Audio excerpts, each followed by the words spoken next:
Editor-in-Chief Erica Kurt, who couldn't convince us she was a grieving widow for a year because she has the acting chops of a thumb, is upset and coming after Drewski, the comedian, for his skit on conservative women, which she was the inspiration for.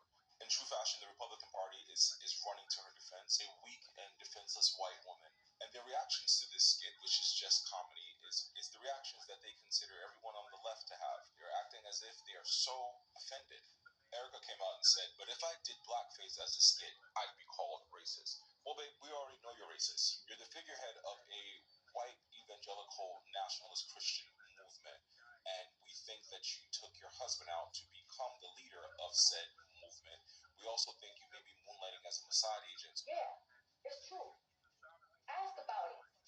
Ask. So the things that people are saying about you has nothing to do with your quote unquote potential if you're doing blackface. It's because you are what you are and you represent that conservative archetype in America. I think the best part about this is that Drewski posted a picture of his grandfather and hit them with it on reverse because his grandfather's a white man. And most white people don't understand how genetics work with black people. A lot of us have white ancestors and can just be fully looking black. And so he was like, "I can't be racist." Gotcha. But there's a reason why this is happening. And the Daily News and a couple of other news outlets reported that Drewski did whiteface. There's no such thing as whiteface. There's no such thing as whiteface being racist. And I think we need to understand what racism is. And we've gotten into this murky area where when white people are offended or don't like something, they call it racism, which is just not true. Blackface is a form of makeup performance art that originated in the United States in the 19th century, in which non-black performers who were typically white darkened their skin to portray caricatures of black people in this country, usually over-exaggerated lips, big eyes, big everything, and usually made them try to look like the most ape form that they could.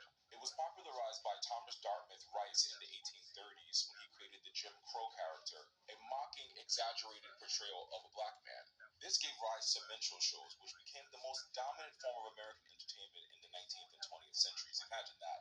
Mocking black people, white people dressing up as us became their entertainment. Racist because it dehumanized and stigmatized black people into these very racist characters of ourselves, like we're lazy, we're ugly, we're grotesque, we're animalistic, hypersexual, or criminal. And unlike Drewski, these weren't jokes. This painted the framework for how white people in this country until 2026 stereotype us and view us as that portrayal. Black people weren't allowed to act when the entertainment industry was forming in this country. So we were barred from playing ourselves and representing ourselves, and we were limited to white people forming these caricatures of us to profit from the blackness that we represent in this country, because white people have always been fascinated with black people. In this time, because of the way that these characters were portrayed, it reinforced the racial oppression. Remember, this is the Jim Crow era, so it reinforced racial hierarchy and telling and showing white people that, oh, we're dumb, lazy, stupid, hypersexual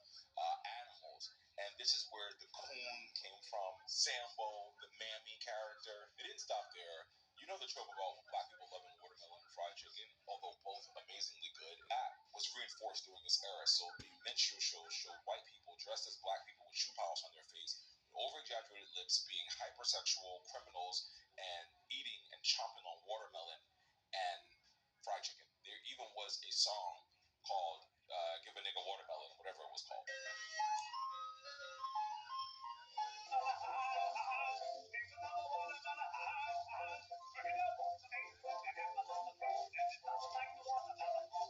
I say all that to say, you Republicans can be mad about a black man portraying a white conservative woman in this country. It is true. Republican, conservative, white, nationalist, evangelical Christian women are insane. Anybody that follows that path, the men are insane too. But to call everybody who's not a right-wing grifter a snowflake, but then be upset that a comedian made fun of something that should have just been fun when your president last week made fun of somebody dying and said, "I'm glad Robert Mueller's dead." You have to look inside yourself. Look inside yourself and see why the things happen to you that they do.